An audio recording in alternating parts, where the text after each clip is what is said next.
여러분 많이 기다리셨죠? 지금 카메라 세팅하고 하시느라고 정신이 없으신 것 같은데 폭풍같이 몰아치는 2시간을 지나오셨을 거라고 생각합니다. 개봉일날 만나뵙게 돼서 너무너무 설레는데요. 영화 재밌으셨어요? 네. 얼마나 재밌으셨어요? 알겠습니다. 배우님들, 감독님 모시면 더 깊은 얘기 나눠보기로 하고요. 그러면 이 영화를 한 장면 한 장면 치열하게 완성해주신 감독님과 배우님 함께 모시겠습니다. 큰 박수로 맞이해주세요.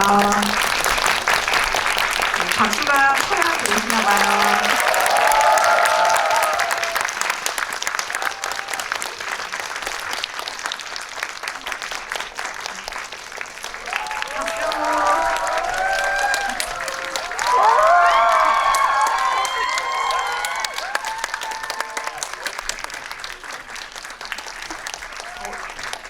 여기 이름표가 있는데 이거 서현우 배우님 팬이 저기 앞에서 마련해 주셨다고 다 깔아주셨어요.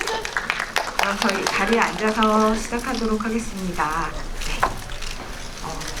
이렇게 모시니까 막 반짝반짝하고 그렇죠?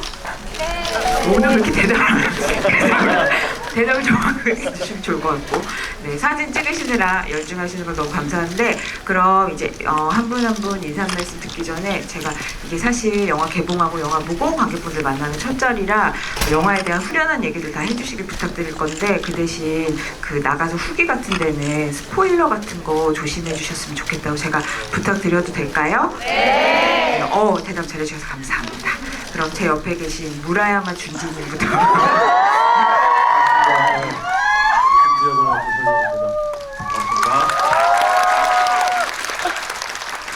네, 박차경 역할을 연기한 이한입니다. 네, 안녕하세요. 저는 유리코 역을 맡은 박소담입니다. 반갑습니다. 네, 저는 청계장 역을 연기한 서현우입니다. 반갑습니다. 저는 청계장 역할을 한 사람처럼 보이지만 유령을 연출한 이혜영입니다. 반갑습니다. 제가 영화 보고 너무 궁금한 게 많아가지고 먼저 하나씩 여쭤보고 여러분께도 마이크를 잡고 영화 보신 소감 질문하실 수 있는 시간을 드리도록 하겠습니다. 근데 아마 저처럼 느끼신 분 많을 것 같은데, 저는 사실 중반까지 그 무라야마 준지랑 박차경이랑 막 싸울 때까지도 그 준지를 특히 설경구 배우님이 연기하시니까 아니야, 준지가 일본군 편일 리가 없어, 그렇지 않을 거야 이렇게 생각하면서 설 배우님이 연기하시니까 뭔가 또 반전이 있겠지 이렇게 생각했거든요. 혹시 그렇게 생각하신 분? 그죠? 이럴 줄 알았어. 그래서 이게 그 배우님의 존재감이라는 게 되게 이렇게 추리에 어떤 또 하나의 긴장을 더하는 것 같은 역할이었는데, 그래서 아닌가 보다라고 생각한 건 제가 그 과거 장면 나오면서부터 생각을 했거든요.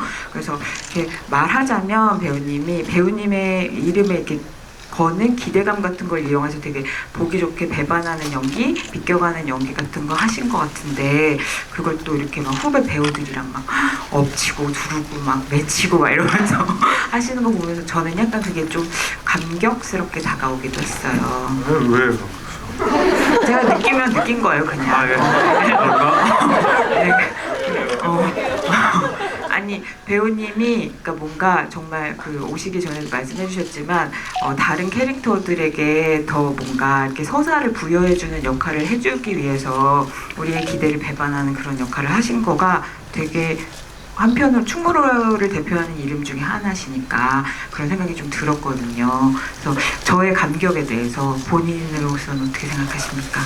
그 우리 유령들은 그 지령을 받아서 그 지령을 임무를 완수해야 되는 그 임무가 있었고, 그 저는 그 춘지 이전에 설경구는 이혜영 감독한테 지령을 받은 게 이 영화를 교란시켜라, 라는 임무를 부여받고 최선을 다했을 뿐입니다. 그리고 그 사실 한국 영화에 그 이런 여성 캐릭터들은 없었던 것 같아요.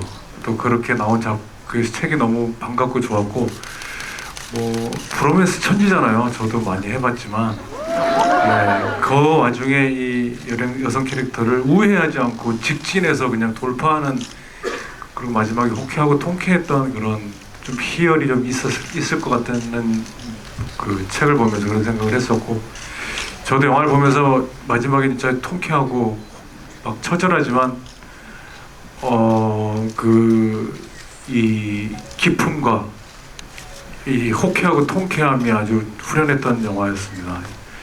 굉장히 저한테 굉장히 반가웠던 영화였고 제가 기꺼이라는 표현은 그렇지만 이 역할하면서 참 즐거웠습니다. 이렇게 교란시키는 역할하면서 관객을 교란시켜라. 감사합니다. 손 들어주신 분들한테. 감사합니다.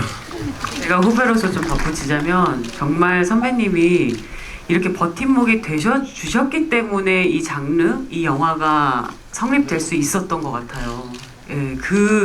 나도 나중에 진짜 후배들한테 저런 선배가 되어야겠다 그런 생각을 정말 많이 했어요. 그 매일매일의 현장에서도 그의 정말 이런 얘기를 대놓고 잠깐 나가 계실래요 선배님? 여기 안 해도 괜찮으시면 아니 또 울어야 되나 또? 네. 안 돼요. 감독님 네. 울어요. 근데 정말 매일의 그 치열한 성실함을 저희가 또 현장에서 너무나 많이 배웠고 그리고 정말 이 후배들에게 또 감독님에게 이런 영화를 그래 해봐 내가 버텨줄 테니까 해봐 이런 그 에너지가 저희가 너무 감사했어요. 제가 말씀을 매번 드리진 않았지만 정말 나도 언젠가 선배라는 타이틀을 타게 되면 진짜 설경구 선배님처럼 해야겠다. 그런 생각을 참 많이 했습니다. 제가 또 덧붙이자면 저는 이 두 선배님 덕분에 선배님도 그렇지만 정말 제가 현장에서 저는 정말 보고 배운 게 많고 선배님들한테 받은 게 너무너무 많아요. 그래서 제가 무대 인사를 드릴 때마다 저는 유령이란 영화를 찍으면서 너무나 받은 게 많아서 그 에너지를 정말 관객분들께 다 돌려드리고 싶다라고 말씀드리는 게 정말 받은 게 많아서 매일매일 감사했었고 그리고 하루는 제가 이 얘기를 정말 꼭 하고 싶었거든요. 하루는 저희가 이렇게 배우분들 좀 편히 쉬게끔 좀 저희만의 공간을 이렇게 만들어 주셨었어요. 모니터 뒤에 따로 천을 쳐서. 근데 경구 선배님이 그걸 뜨더라고. 왜냐하면 저희들끼리 이렇게 있는 게 모니터와 함께 그러니까 모두가 이렇게 함께 있을 수 있는 공간을 만들어 주셔서 저는 그때 그 모니터 뒤에 앉아 있으면서 너무 든든하고 너무 마음이 편안하고 좋았었어요. 그게 다 선배님 덕분인 거라 선배님이 그 천을 뜯어주셔서 전 너무 좋았어요. 끄끄 어때? 끄끄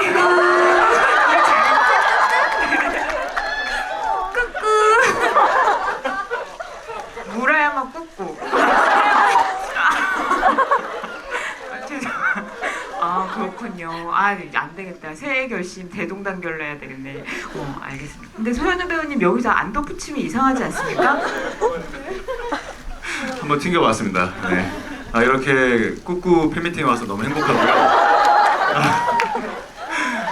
정말 저는 개인적으로 선배님 너무 팬이어서 제가 사실 리딩할 때부터 너무 긴장을 했어요. 근데 첫 씬을 찍을 때 선배님하고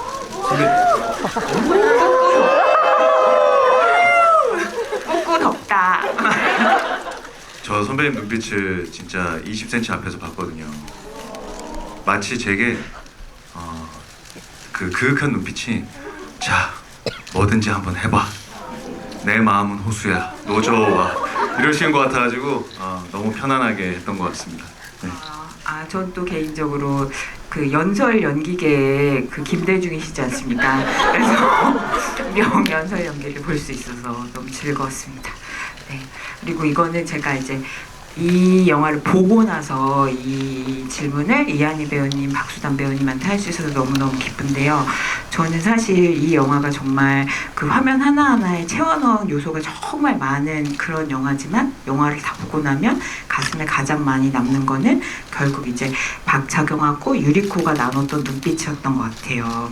그래서 저는 그 결국은 가장 오래 남는 이 영화의 어떤 기억은 그게 아닐까 이런 생각을 많이 하는데 특히나 저는 이 영화가 독립투사들 이러면 너무 이제 영화에 많이 나오기도 하고 애국심이라는 게 너무 이제 우리가 생각하기에는 먼 되게 그런 것처럼 느껴지는데 두 사람의 눈빛에서 저는 박차경은 다 내 옆에 있는 사람 살리려고 하는 게 애국심이고 유리코는 내 옆에 있는 사람 살리기 위해서 내가 기꺼이 죽으려고도 할 수 있는 게 애국심이구나 이런 생각이 들어서 그게 너무 좋았거든요. 그래서 배우님들도 생각하실 게 너무 많은 영화이긴 했겠지만 그 감정을 진짜 중요하게 생각하시면서 연기하셨을 것 같아가지고 여쭤보고 싶습니다.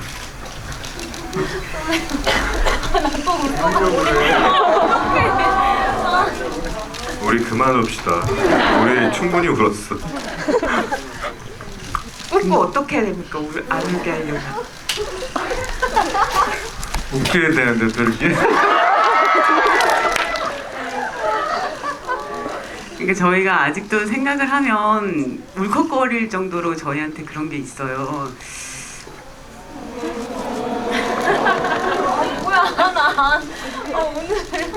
오늘은 울지 말자. 네. 근데 제가 생각했을 때 이거를 규정지을 단어가 사실 없었어요. 그냥 사랑이라는 그 단어도 너무나 좀 모호하고 담기 힘들다는 생각? 이게 우정도 아니고 동지애라고 하기도 좀 부족하고 뭔가 삶과 죽음을 앞에 내놓고 사는 사람들의 이야기인데 그것을 함께하는 그 연대가 얼마나 셀까가 제가 가늠이 잘 안 되더라고요. 그래서 이게 작품으로 들어갈 때 이 관계를 먼저 규정을 해야 되는데 저와 난영 그게 옮겨져서 저와 유리코에서 유리코가 안강옥이 되면서 그 차경과의 안강옥으로 들어갈 때 이게 도대체 어떤 연대고 어떤 관계, 어떤 사랑인 거지? 라는 생각할 때 와 진짜 내일 죽어도 여한이 없는 안강옥과 죽을 때를 기다리면서 죽는 살아 죽지 마라고 얘기하면 살아 근데 죽는 건 죽어야 할 때 그때 죽어 그러니까 삶을 위해서 있는 게 아니라 죽음을 위해서 삶이 존재하는 사람들의 이야기 그 연대에 대한 이야기여서 이건 제가 감히 23년을 찬란한 삶을 살면서 너무 이렇게 찬란한 삶을 노래하는 삶을 사는 저에게는 굉장히 이게 와 이건 너무 세다라는 생각을 많이 했어요. 그래서 연기할 동안도 진짜 와 이거 어떻게 바라봐야 되나 그런 생각이 참 많았고 그리고 실제로 이제 소담 씨가 그때 좀 컨디션이 좋지 않았었어요. 근데 저희가 그걸 다 몰랐었어요.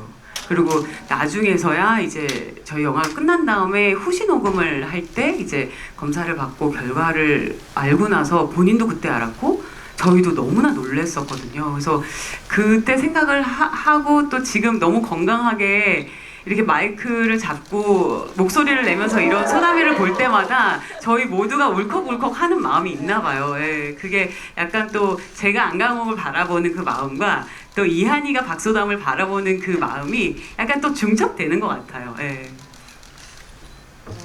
저도 그러니까 차경을 바라보는 것만으로도 너무 든든했다. 그래서 차경이 저에게 보내는 눈빛, 그 말투, 그것들이 저의 가슴속에 굉장히 오랫동안 박혀 있었고, 그래서 차경이 이 유리코가 누구인지 이제 알게 됐지만 저에게 총을 겨누면서 하는 딱 그 선배님의 얼굴을 찍을 때 선배님이 나 울면 안 되는데 왜 자꾸 눈물이 나지 하면서 눈물이 계속 근데 저도 그런 차경을 보면서 나도 울면 안 되는데 이게 정말 어떠한 단어와 어떠한 문장으로 그때의 감정과 저희가 함께 나눠온 그것들을 표현할 수가 없는 거예요. 근데 저는 차경과 유리코의 관계를 생각했을 때 또 그걸 영화로 제가 바라봤을 때 너무 아름다웠어요. 그리고 너무 감사했고 제가 바라보는 그분이 한희 선배님이라 더 감사했던 것 같기도 하고 그래서 저도 선배님이 방금 말씀하신 것처럼 어떠한 단어와 문장으로 딱 이야기할 수는 없지만 정말 생각만 해도 좀 마음이 먹먹해지는 게 있는 것 같고 그래서 그걸 너무나 잘 표현해내고 싶은 강한 욕구가 항상 들끓었었고요, 제 안에서는. 하지만 저희는 또 해야 될 몫이 있었기에 또 묵묵히 달려나가야 했었고 이 유리코가 안강옥이라는 인물이 죽어도 괜찮다고 이야기하는 그 심정까지 그 친구가 얼마나 오랜 시간 많은 것들을 겪으면서 느껴왔을까를 생각을 하면 그 생각을 할 때마다 정말 울컥울컥 하거든요. 그래서 또 오늘 저는 이런 이야기를 이렇게 관객분들 앞에서 하고 싶으면서도 정말 울까봐 좀 두렵기도 했었고 하지만 영화 오늘 개봉했고 여러분들 앞에서 이런 이야기를 할 수 있다는 것만으로도 되게 행복한 오늘인 것 같아요. 네, 그렇게 봐주셔서 너무 감사드리고 네, 감사합니다.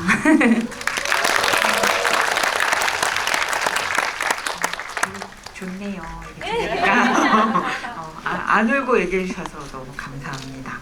네, 근데 저 이한 배우님이 방금 잠깐 얘기해 주셨지만 저한테도 이 영화가 차경과 난영이 담뱃불로 이제 마음을 나누는 장면으로 시작해서 마지막에 안강욱과 박차경이 정말 거침없이 다 같이 함께 독립을 꿈꾸는 그런 모습으로 끝나는 영화 같다고 느꼈거든요.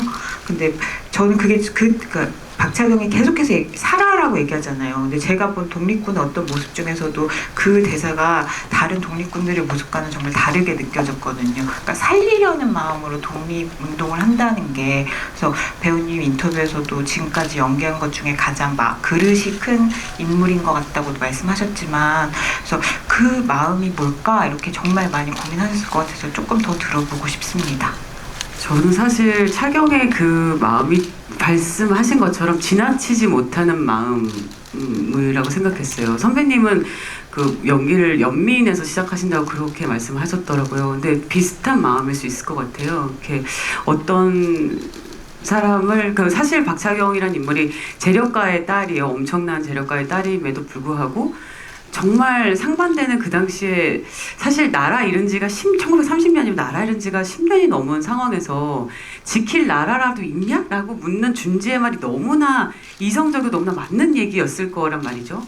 근데 정말 허울뿐일 것 같은 그 나라를 부여잡고 뭐 하는 거라고 얘기할 수 있지만 정말 사랑하는 사람을 그때 무수히 그렇게 잃었었던 경험이 너무나 많았을 거고 그럼에도 불구하고 일상을 계속 살아가야 되는 그런 슬픔을 갖고 있었을 거라 야 이거 진짜 굉장히 보통 아니게 세다 그런 생각을 많이 했어요. 그리고 제가 차경을 연기하면서 정말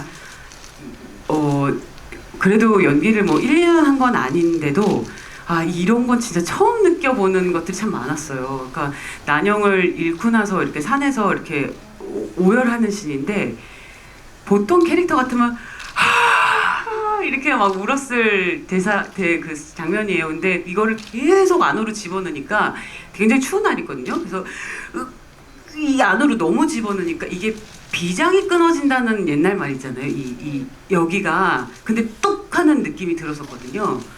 근데 실제로 한 며칠을 여기를 피지를 못했어요. 뭔가 이렇게 뚝 끊어진 느낌 때문에 이렇게 그래서 너무 슬프고 비통한 거를 밖으로 내뱉지 못하면 아 이런 장기가 이렇게 돼도 되는구나 그런 걸 처음 경험했어요. 그리고 유리코 안강호를 만났을 때 너 정체가 뭐야 이렇게 말씀하셨던 그 장면도 되게 단단하게 아무렇지 않게 너 정체가 뭐야 라고 저는 너무 그렇게 하고 싶은데 그 대사만 하면 눈물이 그냥 계속 나는 거예요. 그래서 아 이거 다시 갈게요. 근데 또 그러고 다시 한번 가볼게요. 또 그러고서 한 4-5번 가고 난 다음에 감독님한테 그냥 그런가 봐요. 네, 이게 그런가 봐요. 그냥 마른 눈물이라고 표현해야 될지 모르겠는데 그냥 나는 정말 안 그러고 싶은데 그냥 그런 존재를 만났다는 것만으로도 그냥 이렇게 제가 출산을 해보니까요. 갑자기 뜬금없이 출산이 가요. 근데 이게 제가 37시간 진통을 하고 애를 낳았거든요. 근데 제가 이 통점하고 내 눈물하고 완전히 연결돼 있다는 걸 제가 처음 알았어요. 너무 몸이 아프니까 그냥 안 울어야지. 저는 이렇게 생각을 했답니다. 절대 나는 소리를 지르는 산모가 되지 않아야지. 이렇게 생각했는데 정말 웬걸 소리를 지르면서 으아 이러면서 눈물이 제 의지와 상관없이 뚝뚝뚝뚝 떨어지더라고요. 그러니까 저도 사실은 배우로서 아 이런 게 통증하고 눈물하고 연결돼 있는 거구나. 네, 그 순간에 그 생각을 했어요. 야, 언젠가 이런 걸 또 연기를 할 수도 있겠다 이런 생각을 하면서 근데 되게 신기한 경험이었어요. 유리코 안강호를 바라보면서 너 정체가 뭐야 하는데 그때 그렇게 흘렸던 눈물은 잊지 못할 것 같아요. 네. 출산은 비교되는 마른 눈물. 한마디만 첨언하자면 저희는 늘 그 배우분들의 건강과 안전을 항상 최우선으로 생각하면서 특히 그 비장의 건강 같은 거, 비장의 안녕을 늘 살피면서 촬영했다는 점을 꼭 말씀드리고 싶습니다. 네, 건강 중 최고는 비장의 건강이죠. 네. 아 근데 사실 영화를 다 보고 나면 유리코, 안강옥에 대해서 궁금증이 되게 많이 남아요. 왜냐면은 이제 영화에서 설명은 안 되지만 뭔가 되게 많이 있을 것 같거든요. 왜냐면 그 박차경만 해도 그 조직들하고 연락을 하면서 그 활동을 하는 것 같은데 유리코는 박차경도 모르는 존재였고 막 그러니까 그래서 어떤 과거를 거쳐왔길래 저렇게 죽을 각오로 언제든 죽어도 좋다는 각오로 혼자 활동해왔나 궁금해서. 그 어떻게 그녀가 그 어린 나이에 그 정무총장 직속 비서까지 올라가면서 철저히 자기 자신을 숨기고 저렇게 많은 것들을 혼자 해낼 수 있었을까? 가족도 없이, 친구도 없이, 동료도 없이.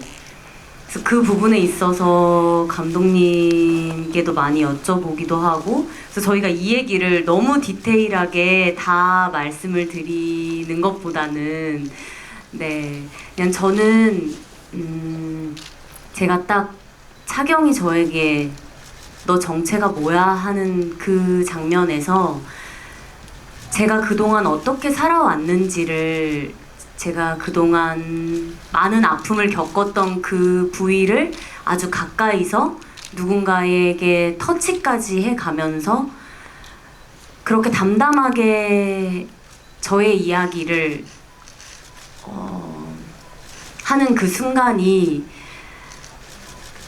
그 차경이 저에게 너 정체가 뭐야 하는 그 눈을 보고 제가 그 다음 연기가 그렇게 이어질 수 있었어요, 정말.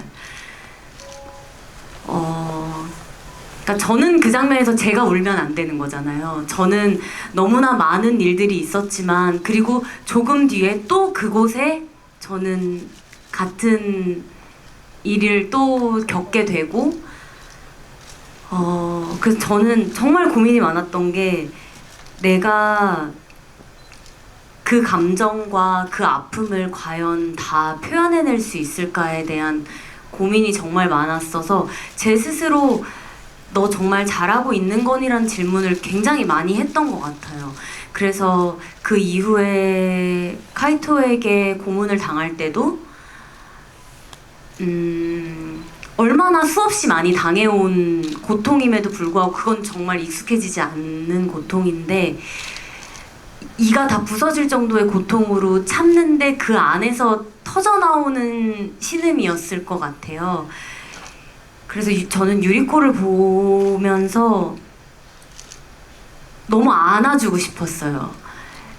그녀가 얼마나 오롯이 혼자 단단히 굳건히 자기의 의지로 여기까지 오게 된 거잖아요. 그 누가 그렇게 그녀를 잡아 끈 게 아닌 저의 의지로 거기까지 간 거였기 때문에 제가 과연 그녀의 강인함과 단단함과 그 에너지를 박소담이라는 배우가 과연 다 표현해낼 수 있을까에 대한 스스로의 고민과 두려움이 많았었고 또 제가 컨디션도 계속 그러니까 저는 정말 번아웃이 온 줄 알고 내가 왜 이렇게밖에 못할까에 대한 땅굴을 계속해서 파 내려갈 때 저희 유령팀 모두가 저를 계속해서 끌어당겨줬어요. 그 구렁텅이에서 저를 계속 끄집어내주셔서 그게 너무나 감사했었고 제가 그래서 버티면서 그 유리코의 단단함을 박소담으로서 보여드릴 수 있지 않았나 싶어요. 그래서 영화를 어떻게 많은 분들이 보실지, 제가 어떤 모습으로 나올지 약 3년간 너무나 불안했었고 저는 매일매일 불안했었는데, 감독님의 그 말이 전 정말 너무 큰 힘이 됐었어요. 소담아, 나 그렇게 쉽게 오케이 하는 사람 아니야 라고 해주셔서 정말 그 말씀을 하셨어요, 감독님. 기억나는데 그렇게만 얘기하면 제가 되게 도도하고 약간 이런 이미지로 오해하실 것 같은데 이 말이 왜 나왔냐면요. 제가 너무 아무도 그렇게 생각 안 해. 제가 그때도 울었던 것 같아요. 그래서 감독님이 이제 그러니까 저를 좀 풀어주시려고. 소담 배우가 저한테 감독님 정말 이거 오케이예요? 저 정말 잘한 거 맞아요? 라고 물어서 소담아, 나는 그냥 오케이를 그냥 내리지 않아. 네가 잘했기 때문에 내린 거야. 이런 따뜻함이었다. 그 따뜻함이었다. 이후에도 톤이 되게 다르네요. 톤이 다르죠. 네, 감독님은 항상 따뜻하게 말씀해주시고, 저는 감독님에 대한 무한한 신뢰와 믿음이 있어요. 경성학교 때부터 제가 정말 저에게 어떤 표정이 있는지, 제가 어떤 사람인지, 어떤 연기를 해 나아가는 배우인지를 감독님을 통해서 저는 하나하나 배울 수 있었거든요. 그래서 그 믿음이 있었으나 저의 컨디션 때문에 제가 스스로를 의심했던 거지, 제가 유리코로 유령이란 작품에 참여를 하면서는 조금의 의심과 불안함은 없었어요. 감독님에 대한 믿음이 너무나 있어서 그냥 저에 대한 걱정과 불안 때문에 제가 그걸 이겨내려고 계속해서 노력을 했었던 거라, 네, 그랬습니다. 근데 감독님이 그럼 그 영화를 채우고 있는 여러 요소들 중에서도 이 두 여성 캐릭터의 엄청난 감정이 진짜 만만치 않은 감정과 드라마인데, 그게 영화의 속살을 채우는 거잖아요. 그래서 그걸 영화의 중심에 두려고 했던 감독님의 의도, 뜻 같은 거 좀 얘기해 주시면 좋을 것 같아요. 네, 처음엔 사실은 그 어떤 방향으로 꼭 가야 되겠다 먼저 생긴 건 아니었고요. 제일 처음에 시작의 첫 단추는 박차경이라는 캐릭터였어요. 그래서 이게 그 원작 소설하고 가장 큰 게 다른 점이 있다면, 원작 소설은 그 밀실 추리극 장르고요. 원작 소설입니다. 영화가 아니라 소설. 네. 소설은 밀실 추리극 장르고, 그래서 유령이 누구인지를 밝혀나가는 이야기였어요. 마지막에 유령의 정체가 밝혀지는 것이 이야기의 결말이 되는. 근데 저는 이제 그 이야기를 따라갈 생각이 사실은 별로 없었고, 동기화가 별로 되지 않았고, 이거를 제가 재밌게 하려면 어떻게 시작할 수 있을까. 그래서 제일 처음에 유령이 누구인지를 밝혀내고 궁금해하는 이야기가 아니라, 유령을 먼저 놓고 유령을 따라가면서 시작하는 이야기를 열면 난 열 수 있을 것 같다. 바꿔 말하면 그 추리는 배제한 이야기를 시작하겠다가 제 가장 큰 의도였어요. 그래서 스파이 액션이라는 장르로 여러분들한테 소개를 해드리고 있는데, 이거를 추리물이야 라고 만약에 사전에 후더닛이라고 말하는 그 장르야 라고 접근해서 이 영화를 보시면 이 영화를 오독하기 가장 쉬운 길이 될 거예요. 박차경 캐릭터를 먼저 놓고 이제 이 이야기를 쓰기 시작하면서 반사적으로 이제 이한희 배우를 떠올렸고, 이한희 배우의 약간 그 사람 큰 사람 같은 느낌의 어떤, 저 혼자 막연히 생각했던, 그때는 알기 전이니까 그 이미지를 생각하면서 이야기를 써나가면서 자연스럽게 그 캐릭터 열전처럼 보이면 좋겠다라고 생각하면서 인물들이 많이 붙었고, 그래서 요렇게 설명을 드릴 수 있을 것 같아요. 박차경을 따라가면 이 영화가 그 하고 싶은 이야기를 정확하게 틀림없이 끝까지 가서 마침내 이야기의 엔딩까지 안전하게 도달할 수 있다. 그리고 무라야마 준지 캐릭터를 따라가면 굉장히 교란을 당할 것이고, 여러분들도 혼란스러움의 과정을 겪겠지만 마침내 감독이 이 영화 안에서 정말 하고 싶었던 메시지와 주제를 명확하게 전달받을 것이다. 이렇게 말씀을 드릴 수 있을 것 같아요. 그리고 또 하나 잠깐만 첨언을 하자면, 그 설경구 선배님 요즘 인터뷰 좀 보다 보니까 감독이 너무 미리수 단위로 디렉션을 줘서 결벽증이다. 여러분 다 보셨죠? 그래서 약간 짜증났다라고 표현하셨더라고요. 근데 그거를 기자님들이 저한테 너무 많이 물어보시는 거예요. 그 장면 제가 잠깐만 설명드리면, 영화 보셨으니까 무라야마 준지가 경북에서 좌천됐잖아요. 준지에게는 경북으로 정식 복귀하는 게 인생의 가장 원대한 목표란 말이죠. 그래서 이러이러한 일련의 과정을 겪어서 마침내 이제 경무국장으로 하여금 그 자기에게 이제 공인된 그 통제권을 갖고 이 군 병력을 이끌고 이제 유령을 속탄하는 작전을 직접 지휘하게 되면서 드디어 그렇게 원대한 꿈이었던 목표였던 제복을 다시 입는 그 컷이에요. 거울을 보고 모자를 쓰시는 그 컷이었는데 이게 사실 카메라하고 각도 때문에 거울을 명확히 아마 정면으로 못 보셨을 거예요. 약간 비스듬히 보셔야 했고, 그래서 모자를 쓰셔야 되는데 모자 멋있게 쓰려면 한 번에 턱 써야 되잖아요. 한 번에 턱 써서 이게 센터와 이 수평이 맞기가 어렵죠. 근데 사실 탁 썼는데 약간 삐뚤어지고 약간 돌아가고 약간 발랄하게 뒤로 가고 이러면 귀여워 보이면 안 되잖아요. 여러분의 꾹꾹은 귀엽지만 귀여워 보이면 안 된단 말이야. 그래서 저는 설경구 선배님의 카리스마가 1mm도 손상되지 않는 그 각을 찾았어야 했어요. 선배님에겐 매우 힘들고 혹독한 과정이었겠지만 몇 테이크를 거듭하면서 마침내 설경구 선배님이 정말 미모가 1mm도 손상되지 않는 그 황금각을 찾았다. 바로 그것입니다, 여러분. 그 감독님의 그 별명이 배우들 사이에서 이거예요, 이거. 오와열. 꼭지점이 있어야 되고 좌우대칭이 정확해야 되고 모자뿐만 아니고 그렇게 꼼꼼하시다는 이야기예요. 마무리 또 훈훈하게 해야 됩니다. 감독이 혹시 지금 좌우대칭의 차원에서 뭐 눈에 거슬리고 이런 거 없으시죠? 아, 네, 일단 요 명찰이 딱 이렇게 줄을 좀 맞췄으면 좋겠네요. 삐뚤삐뚤하게 있네요. 네. 일상생활이 참 힘드실 거예요. 말씀은 안 하셔도. 네. 네, 이한희 배우가 촬영하면서 제일 많이 했던 게 감독님 살기 힘들지 이 말 정말 많이 했어요. 네. 아우 근데 살기 힘들지만 영화는 잘 만드니까 넘어가도록 하겠습니다. 그러면 근데 그 서현우 배우님이 연기하신 캐릭터도 너무 귀엽잖아요. 근데 우리는 너무 귀엽고 사랑스럽게 보지만 사실 연기하시는 입장에서 아주 쉽지만은 않았을 것 같아요. 왜냐면 다른 캐릭터들은 지금 막 정체가 드러나네 만에 내가 지금 저 사람 잡아야 되네 만에 막 이런 상황에서 생사를 넘나드는 치열한 막 그런 전투 같은 걸 벌이는데 우리 청계장은 집에 하나짱이 있는데 하나짱 어떡하지? 근데 저는 그게 되게 뭐라 그래야 되지? 그 세대에 떨어진 21세기 양집사 같은 그런 캐릭터 같았다고 할까? 그래서 다른 인물들하고는 좀 박자가 다르니까 근데 그걸 되게 혼자만의 박자를 너무 귀엽게 이렇게 일관되게 가져가시는 게 되게 재밌더라고요. 그래서 그 어려운 고민에 대해서 좀 얘기해 주세요. 정말 감독님께서 시나리오를 보여주셨을 때 너무 고민이었어요. 딱 그 지점. 정말 이 시대적 사명감과 그 시대 당시에 독립운동을 하시는 분들 틈에서 뭔가 이상한 위트를 부리고 있다는 느낌? 근데 이게 과연 어떤 식으로 구현이 될까? 정말 자칫 잘못하면 정말 우리 극의 분위기를 해칠 수 있지 않을까? 라는 그 두려움이 사실 굉장히 많았어요. 그리고 리딩을 할 때도 뭐 이를테면 유리코에게 감격한 얼굴로 하이파이브를 건넨다 이런 게 이걸 내가 할 수 있을까? 근데 정말 감독님이랑 그 수위 조절을 정말 첨예하게 했던 것 같아요. 저는 정말 그 지점이 말씀하신 지점이 정말 어려웠고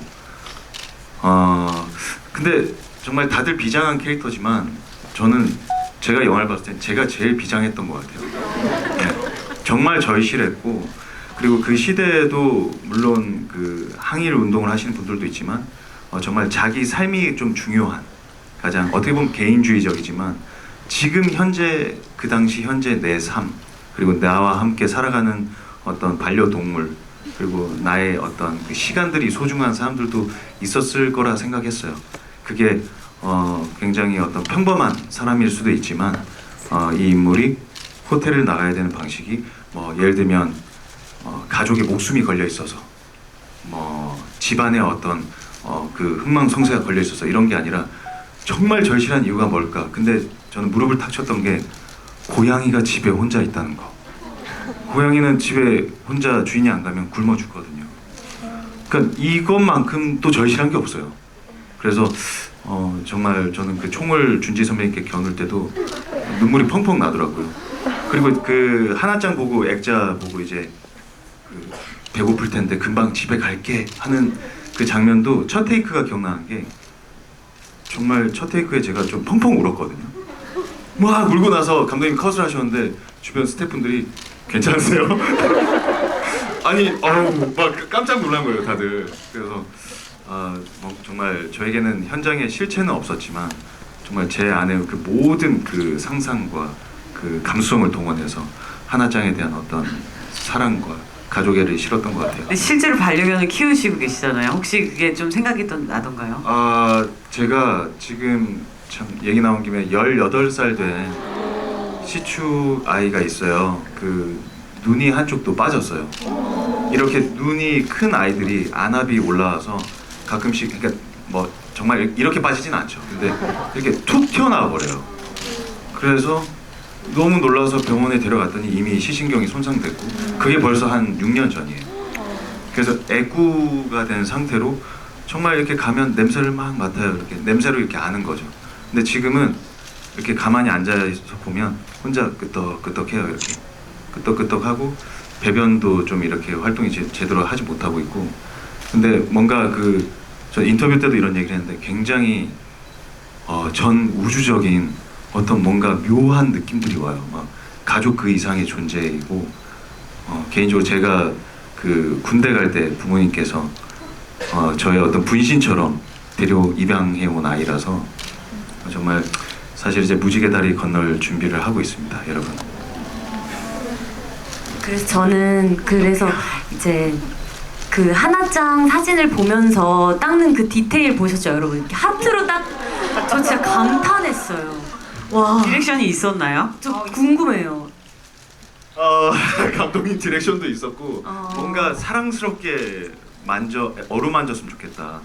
그 액자를 한 다음에 이렇게 닦고 나서 그걸 만질 때 또 근데 하나짱 얼굴을 자세히 보면 하트 모양처럼 두상이 생겼어요. 그래서 이렇게 두상을 이렇게 주변 가장자리 이렇게 만지다 보니 하트가 되더라고요. 네. 너무 사랑스러웠어요. 네, 그 고양이가 여러분 그 이경미 감독님 실제 고양이에요. 이경미 감독이 누군지 모르시죠? 예, 이경미 감독이라고 영화 감독의 제 친구의 고양인데요. 우리 영화에서 브로맨스를 담당하는 커플이죠. 실제로 그 고양이가 남자아이거든요. 그래서 그 브로맨스는 이쪽에서 담당하고 있다고 볼 수 있고 그 고양이가 사실 좀 유명한 고양이에요. 여러분도 혹시 보셨다면 외계인이라는 최동훈 감독님의 외계인의 영화에서 부채 폈을 때 류준열이 부채 피면 나오는 우왕좌왕 있죠. 그래서 좌왕 그 아이가 이 아이예요. 하나짱이에요. 그래서 그 아이는 굉장히 큰 한국 영화 2편에 굵직한 캐릭터를 맡아서 연기를 했습니다. 네, 사실 브로맨스가 말하자면은 저는 카이토와 준지 캐릭터도 약간 준지에게는 뭐 그런 마음이 없을 것 같은데 카이토가 그렇게까지 집착하고 그렇게까지 매달리고 그렇게까지 하는 거 보면 뭔가 아등바등 마지막에 그 액션할 때 보면 막 발을 막 바둥바둥 하면서 준지를 타고 넘어가서 어떻게든 이 사람을 어떻게 하려고 하는 계속 준지가 유령이길 바라고 유령이라고 믿고 싶고 유령으로 만들고 싶어하는 카이토의 그 집착이 결국엔 약간 뭔가 애증이 아니었을까라고 저는 생각해요. 약간 내심 그런 생각이 들었고 그리고 아까 질문에 제가 답을 제대로 못 드린 것 같아서 그러니까 여성연대 여성서사라고 뭐 그렇게 볼 수 있죠. 그건 사실이고 근데 저는 이 영화 안에서 성별이 많이 개입되면서 인지되고 해석되기를 바라지는 않았던 것 같아요. 그러니까 남자들의 어떤 싸움, 뭐 여자들의 어떤 싸움, 뭐 남녀의 싸움 이런 것보다 기본적으로 우리가 영화를 볼 때 남자 여자 이 성별이 개입되었을 때 우리가 반사적으로 머릿속에 생기는 위계라는 게 있거든요.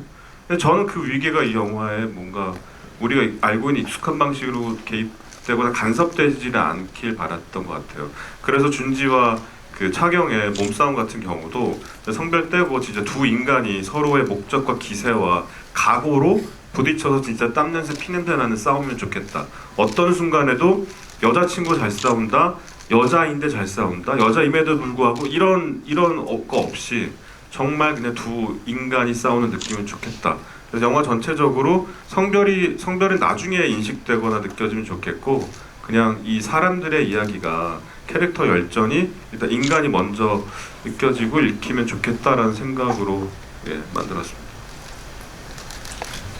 네, 시간이 벌써 많이 지났네요. 그래서 관객분들께 빨리 마이크를 드려야 될 것 같아요. 네, 그래서 오늘 또 선물을 개봉일이라 준비했는데 질문을 해주시는 분께는 유령 비누와 페이퍼 인센트 세트를 드리도록 하겠습니다.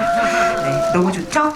네, 그럼 손 들어주시면은 너무 많을 것 같은데 팔 아프니까 하나 둘 셋 하면 손 드세요.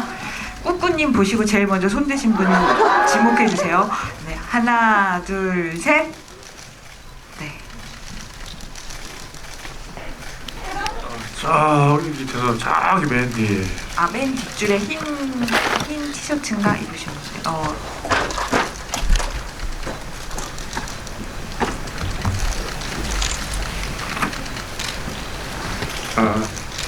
안녕하세요.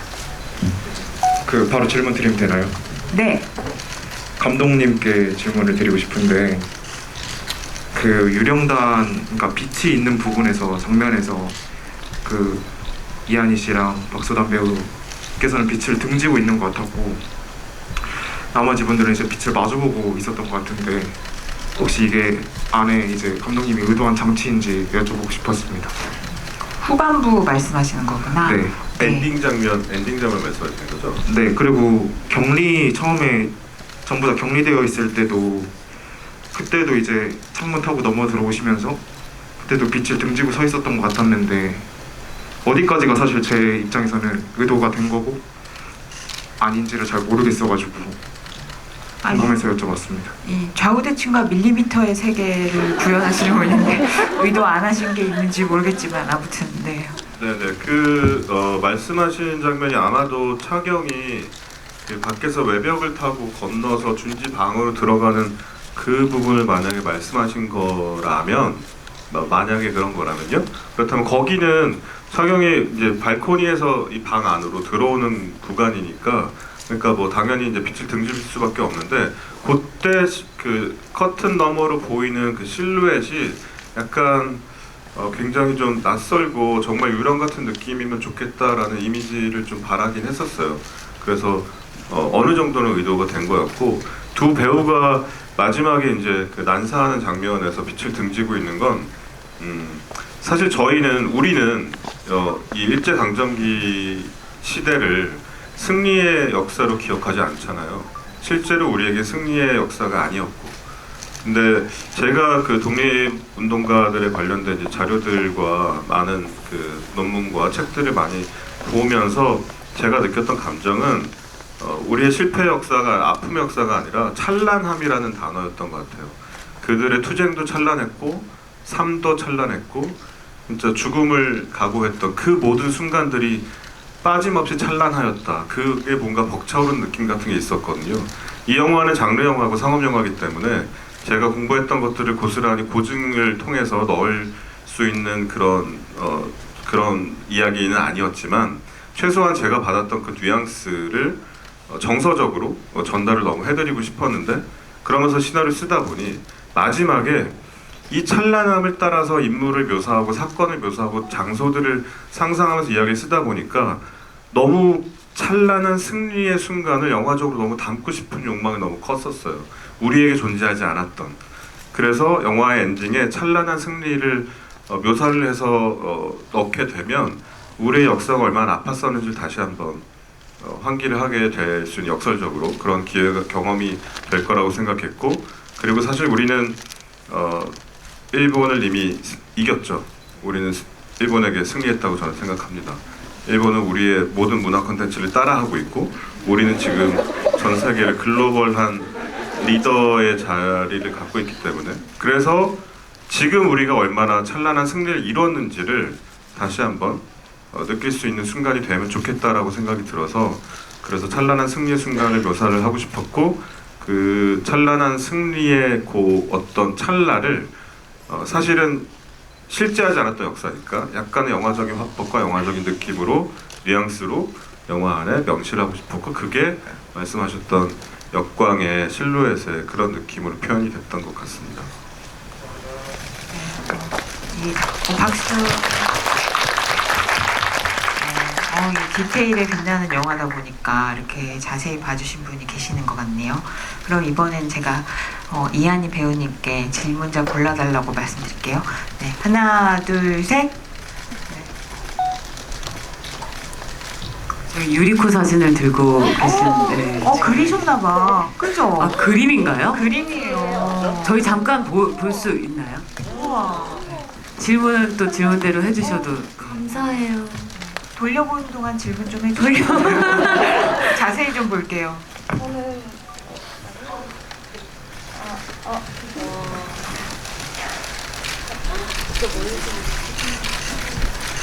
저는 감동.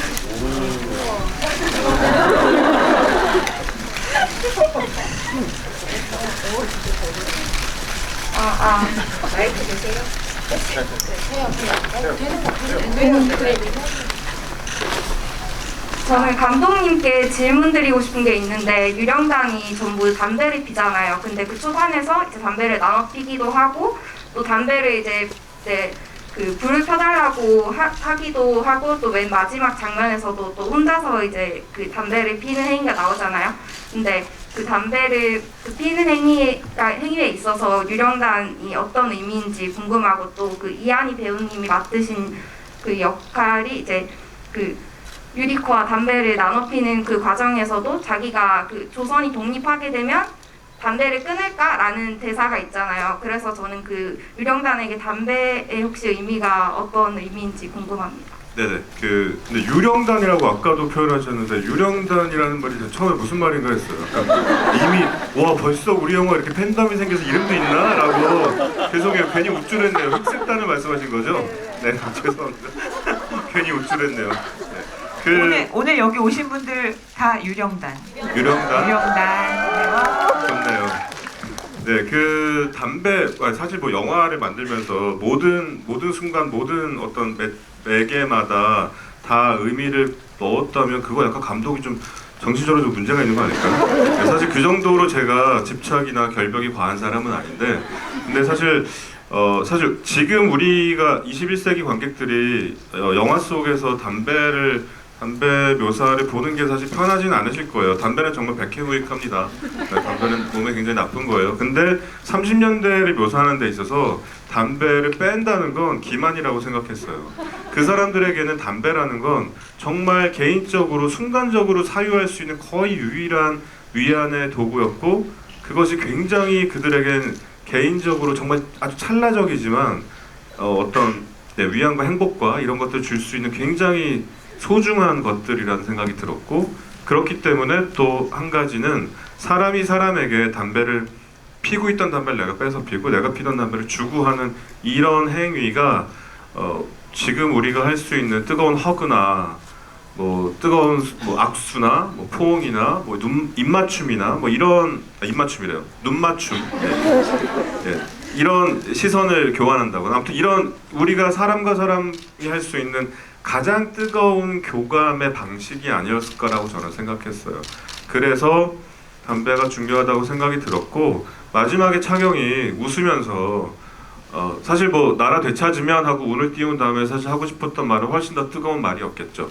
근데 약간 농담처럼 담배나 끊을까라고 말했던 건 사실 농담 반 진담 반이었을 텐데, 제가 생각했던 박차경의 그 입장은 담배를 끊어도, 그러니까 우리가 담배 같은 이런 거로 위안을 받지 않더라도 나라를 되찾는다면 우리가 얼마나 진짜 각각의 우리 개인의 건강을 찾아서 좋은 거 먹고 많이 웃고 하면서 누릴 수 있는 것들이 얼마나 많아지겠어의 약간 그 표현이라고 생각이 들었고, 근데 유리콘 역시 담배는 그때 가면 더 맛있어질 거다. 우리는 정말 개개인의 행복이 더 중요할 거고 담배처럼 이렇게 중요한 게 좋은 게 또 어딨어.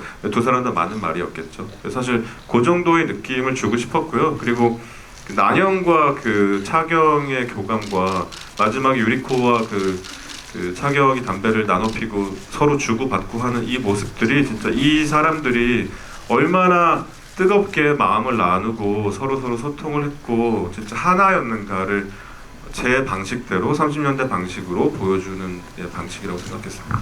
제가 직접 연기한 입장에서 조금만 덧붙이자면, 사실 저희 영화는 굉장히 온도가 좀 달라요. 다른 기존의 항일 영화와 가장 다른 점인 것 같아요. 동지 꼭 살아 돌아와. 이런 말이었겠죠. 뭐 뜨거운 말이었을 거예요. 근데 더 차갑게. 그렇기 때문에 더 뜨겁고 더 함축적이고 더 세련됐다고 저는 느꼈어요. 그래서 제 온도를 계속 식히는 과정, 나의 뜨거움을 계속 압축적이고 함축적일 수 있게 계속 나는 누르고, 그러면 관객분들이 해석하는 범위가 훨씬 넓어질 거다.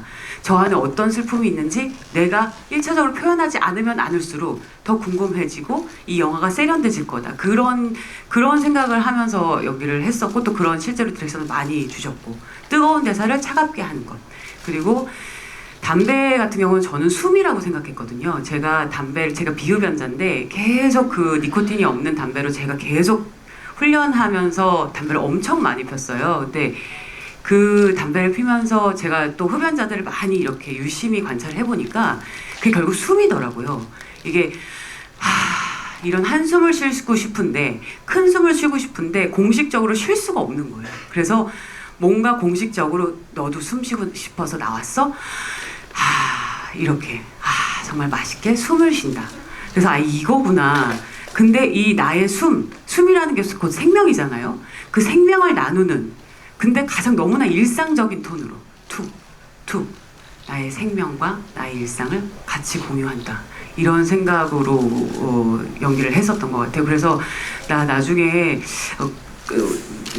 독립이 되면은 끊을까 하는 것도, 그때는 진짜 맘 편하게 숨 쉴 수 있겠지. 그때는 나 이거 안 해도 되겠지. 그때는 이렇게 숨어서 담배 피면서 숨을 죽이면서 숨을 쉬어야 되는 게 아니라 진짜 마음껏 삶을 노래하면서 숨을 내가 쉴 수 있겠지. 네, 마음 편하게 그런 생각을 하면서 연기했던 것 같아요. 저는. 근데 배우님도 뭔가 좌우대칭과 밀리미터의 정교함 같은 거 있는 것 같아요. 말씀하시는 거 들어보니까. 좀 통하는 게 좀 있었어요. 네, 잘 들었습니다. 그렇다면 지금 이제는 박소담 배우님이 한번 골라주세요. 하나, 둘, 셋. 네. 지금 여기 하얀색 옷 입으신. 네, 후드티 입으신 분. 맞습니다. 저 영화 보는 내내 좀 마음이 안 좋았거든요. 마음이 너무 아팠어요. 근데 이 영화 중간쯤에 그 준지 배역을 맡은 서경구 배우님께서 조선이 도대체 뭐길래 이렇게까지 하냐라는 걸 부모님에게도 말을 하고, 이제 유령인 지금 배우님 두 분에게도 물어보잖아요. 그래서 두 분 배우님의 유령에게 조선은 어떤 의미였는지, 그리고 준지에게 또 조선은 다른 의미였을 것 같아요. 그래서 설경구 배우님이 느끼는 조선은 어땠는지가 너무 궁금하고요. 그래서 제가 아까 너무 관객님께 죄송했던 게, 약 먹을 시간이 제가 알람으로 맞춰놨는데 올려서 너무 죄송했습니다. 그 영화 말을 하고 보시는 싶었어요. 중에? 죄송합니다. 저 먼저 말씀드리겠습니다. 준지한테 조선은 태생이 이게 무라야마 가문의 7대 손, 전통적으로 명문가, 군인 명문가 7대 손으로 설정이 됐고, 또 어머니가 조선인으로 설정이 됐습니다. 그래서 항상 컴플렉스, 그리고 아는 사람 알겠지만 숨겨야 되는 어떤 비밀, 그래서 정체성으로 굉장히 혼란이 있었던 사람이고, 또 영화에서 보시면 또 어머니가 또 아버지를 살해하고, 또 준지는 또 어머니의 자살을 강요하면서 더 막 혼란에 있었던 준지한테의 조선은 지우고 싶은 단어였던 것 같아요. 그래서 맹목적으로 집착적으로 계속 위로 올라가야만 그게 더 지워진다라고 생각을 해서, 그리고 그렇게 생각을 했던 것 같고, 마지막에 없어진 나라라고 막 정말 강경도 강경이 거의 뭐 저주를 퍼붓는 준지가 말하는 그 조선은 정말 지우고 싶은, 저의 대사에 모여있던 강당의 청중들한테도 대사를 말을 한 거지만 본인한테도 한 말이라고 생각하면서 했거든요. 이렇게라도 지워야 된다 계속. 예, 없어진 나라다 조선은. 제 반쪽이 조선인데 이걸 지우려고 더 처절하게 발악을 하면서 저주를 퍼부은 준지의 조선이 아닌가 싶습니다. 예. 그 준지의 어머니가 죽기 전에 하신 말씀이 있어요. 세한연후 지성백지후조. 그 말이 뭐냐면 아주 추운 겨울이 지나봐야 잣나무와 소나무가 시들지 않는 것을 안다. 그런 말이었고, 또 동우가 마지막에 그 불의한 것을 보면 뭐 그 얘기를 하잖아요. 근데 그 아주 짧은 말이고 지나가는 말이었지만 그게 이 유령의 핵심이자 정신이라고 저는 생각해요. 그리고 그게 실제로 안중근 의사가 이제 정말 그 옥중에서 하셨던 말씀이라고 제가 들었어요. 그래서 이게 이거구나. 유령의 정신이 이거였구나라는 생각을 참 많이 했어요. 그러니까 정말 그 세찬 겨울을 그냥 견디고 있는 거죠. 근데 이게 우리가 생각하는 가을, 봄이 되면 또 여름 되고 가을 되고 겨울이 되면 다시 봄이 올 거라는 희망을, 그게 와야 그 희망을 품을 수가 있는데 1년, 2년, 3년, 5년, 10년, 12년, 15년이 되면 사실 그 희망을 품을 거라는, 그건 거의 망상에 가까울 수 있잖아요. 근데 그 처음부터 차경은 소나무와 잣나무는 아니었을 거라고 저는 생각해요. 근데 그 꿋꿋이 서 있는 그 세찬 바람을, 세찬 그 겨울을 견디고 있는 그 소나무와 잣나무를 바라보면서 어떻게 저렇게 서 있을 수가 있지? 무엇이 저들을 저렇게 지탱하고 있지? 라는 게 궁금했을 거고, 그러면서 본인도 동화됐을 것 같아요. 나도 소나무와 잣나무로 이들과 연대하고 싶다. 나도 여기에 두 발을 딛고 뿌리를 받고 나도 같이 손을 잡고 이 거친 바람을 내가 한번 같이 맞아보리라. 이런 생각을 하게 됐을 것 같아요. 그래서 그들의 연대, 소나무와 잣나무들의 그 거친 겨울을 보내는 세찬 바람을 맞고 있는 그 연대가 저한테는 굉장히 그 연기하는 내내 궁금했던 감정이었고, 또 그 연대의 어떤 그런 것들이 굉장히 많이 묵상을 많이 했었던 것 같아요. 네. 안강옥이 어떻게 살아왔는지를 다 말씀 안 드리려고 했는데 이 질문을 받고 나니 이 이야기는 하고 싶어졌어요. 제가 저희 부모님, 안강옥에게는 부모님이 계속해서 그렇게 살아오셨었고요.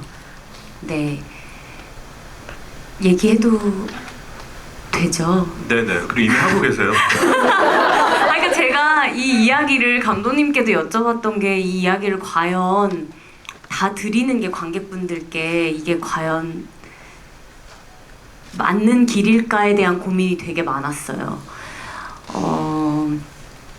그러니까 안강옥의 삶은 어떻게 보면 그렇게 독립운동을 해오던 저희 부모님, 그리고 저는 그 길을 가는 게 저의 곧 삶이었어요. 그래서 저희 부모님이 그렇게 다 돌아가시고 난 뒤에 이 세상에 가족도 그 누구도 없는 이 어린 한 친구, 이 친구는 아주 많은 일들을 겪으면서도 스스로 그 길을 계속해서 부모님을 생각하면서 저는 버텨왔다고 생각을 해요. 이건 제가 생각한 부분이에요. 그래서 너무나 지키고 싶었던 저의 제가 잃었던 부모님을 항상 이 마음속에 품고 안강옥은 계속해서 그 길을, 그 아픔을 꾹꾹 참으면서 그 누구보다도 강하고 굳건하게 가야 했고 갈 수밖에 없었고 그거밖에 없었어요. 그래서 저는 유리코를, 안강옥을 안아주고 싶었던 것 같아요. 근데 준지의 조선과 이 그 박찬웅과 안강옥의 이 조선만 있는 게 아니고 이 영화가 재밌는 게 말씀하신 것처럼 개인주의자로서의 조선도 있는 거잖아요. 근데 어떻게 생각하면 조선인이고 엄청 엘리트고 그런데 그 총독부에서 일하는 거잖아요. 그렇다면 그분의 조선이란 천은호 씨는 은호는 정말 공부를 잘하는 사람이었어요. 그리고 뭐랄까요, 그 나라가 있고 개인이 있는데 이 친구는 조금 역설적으로 개인이 있고 그리고 나라가 있다. 어떤 이 우주를 형성해 나가는 방식이 사고가 좀 그런 식이었던 것 같고요. 그리고 제가 정말 조선 총독부의 통신과 암호해독 담당을 하는, 근데 내가 조선인이라는 사실이 굉장히 자랑스러웠을 것 같아요. 그러니까 조선인은 이 정도로 뛰어나다. 이런 어떤 스스로의 어떤 자부심과 그런 것들을 증명해내고 살고 있다고 생각했고, 하지만 그에게는 그럼에도 불구하고 지금 삶도 중요한 거죠. 정말 그 독립운동이라는 정말 그 큰 어떤 사명이 있지만 이것들을 해나가는 과정을 어떤 누군가는 열정적으로 뛰어들기도 하고 어떤 누군가는 어떤 체계적으로 만들어가기도 한다고 생각해요. 근데 천 계장은 조금은 소심한 캐릭터이긴 하지만 천 계장에게 역시나 이 조국은 빼앗긴 나라, 그래서 포기해야 되는 나라만은 아니고 정말 언젠가 찾아야 되는 나라지만 이 사람 역시 자기는 개인 삶으로서 증명해내고 있다. 근데 지금은 돌아가야 되는 게 하나짱이 굶어 죽는다. 그래서 무조건 가야 하는 거죠. 사실 네네, 하나짱을 지키고 나라도 지키면 되는 거 아니냐. 하나짱이 조국이다. 네. 여기에 잠깐 제가 첨언 하나만 할게요. 보통 제가 캐릭터 장명할 때 별 의미를 보통 안 담는 편이거든요. 그런 데까지 의미를 담는 그런 결벽증이 있는 사람은 또 아니에요. 네, 천은호 계장 캐릭터는 좀 약간 좀 남달랐어요, 저한테는. 그래서 천은호라는 사람의 세계관을 좀 나름대로 만들고 싶다라는 생각에, 그래서 천은호, 아까 봉투 쓸 때 한자가 나왔었는데 아마 다들 모르시는 한자였을 거예요. 천자는 일단 우리 천개 할 때, 다우선트 할 때 천자 한자를 쓰고요. 은자는 숨을 은자예요. 숨어 있다. 호자는 나비 호자거든요. 그래서 스스로 천개의 숨어 있는 나비라는 뜻의 이름을 갖고 태어난 사람이고, 이 사람은 그래서 평생 어렸을 때부터 친구 없었을 것 같고 공부는 잘했고 했지만 친구 없이 혼자 외톨이였는데 뭔가 본능적으로 태생적으로 꽃을 갈망하던 사람이었을 것 같아요. 아름다워. 네. 근데 하나짱을 만났는데, 하나가 일본어로 꽃이란 뜻이거든요. 마침내 인생의 꽃을 만난 거죠. 그래서 늘 결핍이 있었던 천은호의 이 우주가 하나를 만나서, 하나짱을 만나서 완성이 됐던 거예요. 그러니까 천은호에게 하나짱은 국가보다 더 대단한 어떤 거. 밀리미터? 네, 제가 그렇게 막 의미를 막 꾹꾹 눌러 담는 그런 결벽적인 사람은 아니에요. 아니 여러분, 왠지 오늘 밤새 얘기하면 장면마다 온갖 얘기 다 나올 것 같은데 지금 사실 시간이 지났다고 계속 연락이 오거든요. 그러니까 너무 아쉽죠? 네, 그러면 여러분 이런 자리는 흥행이 되면 또 만들어줄 거예요. 이러니까 많이 도와주시기 바랍니다. 그럼 끝으로 간단하게 한 분씩 마지막 말씀 듣고 마무리하도록 하겠습니다. 네, 오늘 너무 감사드리고 또 뵈니까 반갑고, 여러분들 우리 이제 구정 때 또 계속 개봉 이어가야 되는데 잘 부탁드리겠습니다. 주변 분들 다 홍보해 주시고 좀 그러시리라 믿습니다. 저는 이렇게 GV하면 항상 걱정되는 게 늦은 시간에 끝나기 때문에 잘 안전하게 조심히 들어가시나, 이게 참 솔직히 걱정입니다. 네, 잘 들어가셨다고 글 남겨주시고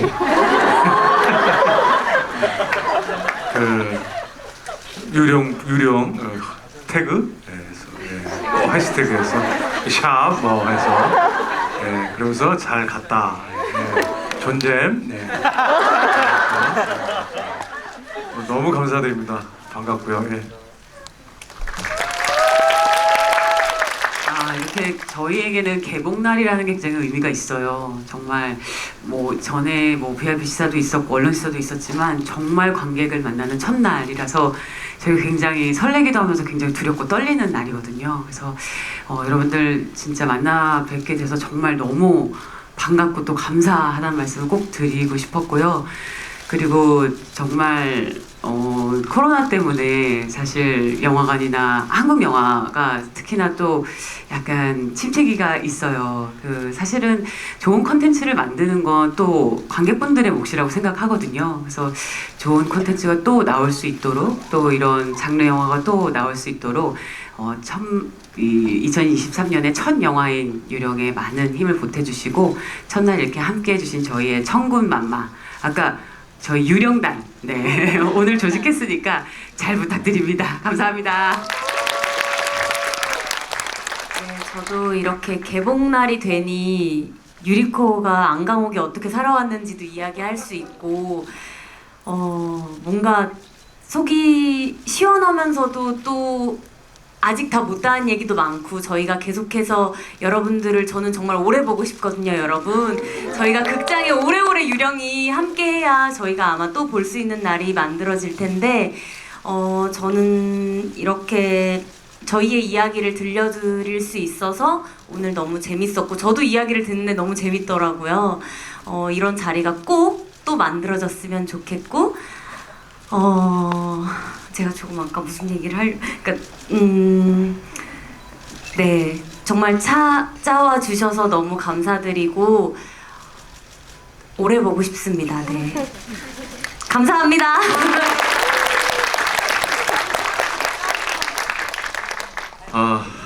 정말 청계장을 사랑해 주셔서 감사합니다. 정말 저는 감독님하고 많이 얘기하면서 이 역할을 만들어 갔지만 좀 내심 두렵기도 했고 정말 잘 이 인물을 만들어낼 수 있을까 했는데 정말 너무 다행스럽게 애정해 주셔서 너무너무 감사드리고요. 이 자리 빌어서 하나짱에게도 감사를 전하고 싶고 여러분 정말 코로나가 한참일 때 정말 여기 계신 배우님들, 감독님들 그렇죠.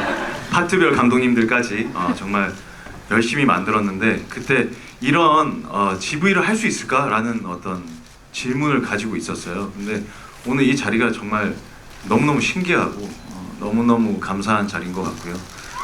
우리 배우들 정말 배우들의 이 에너지가 여러분들 2023년 새해 시작하시는데 정말 힘을 드리고 있다고 생각해요. 정말 저희 기운 정말 진하게 받으시고 정말 새해 힘차게 시작하시길 바랍니다. 감사합니다, 여러분. 네, 사실 오늘 이제 개봉 첫날이어서 이제 첫 관객분들이신데 저희가 뭐 몇 차례 시사도 했고 그리고 뭐 사전에 보신 분들의 이제 반응들을 좀 보면서 제가 여태까지 작업했던 그 어떤 영화들보다 좋아해 주시는 온도가 가장 뜨거운 영화라는 생각이 들어서 너무 감사하다는 말씀을 정말 드리고 싶어요. 이 영화가 저는 잘 열심히 만들어서 내놓았지만 이 영화가 이제 튼튼한 두 다리로 이 땅을 밟고 단단하게 걸어가고 달리고 그리고 다시 도약을 하기 위해서는 여러분들의 이 뜨거운 사랑과 이 애정과 이 온도를 계속 식지 않게 오랫동안 많이 표현해 주시고 많이 주시면 더더욱 저희가 더 열심히 여러분들께 영화로도 또 여러 가지로 또 만나 뵙도록 하겠습니다. 너무 감사드리고요. 늦은 시간인데 진짜 이렇게 끝까지 만석인 경우 저 진짜 처음 보는 것 같아요. 약간 정말 너무 감사해서 저 요즘 좀 잘 울거든요. 한바탕은 울 뻔. 참을게요. 잘 참았어요 저희 그렇죠? 정말 감사합니다. 네.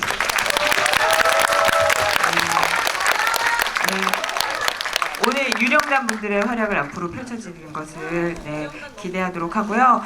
다른 관객분들도 재밌게 즐기시게 스포만 조심해 주시면 감사하겠습니다. 네, 그럼 다 같이 일어나서 인사하고 퇴장 도와드리겠습니다. 제가 잠깐 깜빡 한마디 한마디도 스포였나봐요. 알아서 잘해주실 거잖아요. 그죠? 네. 감사합니다. 감사합니다. 이쪽으로 퇴장하시는 동안 박수로 보내드리도록 하겠습니다.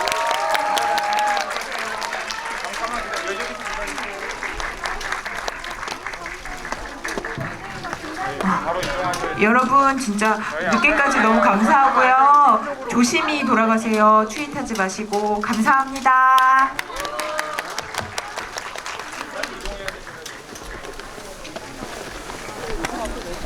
여러분들 나오시면 안 되세요. 나오지 마세요.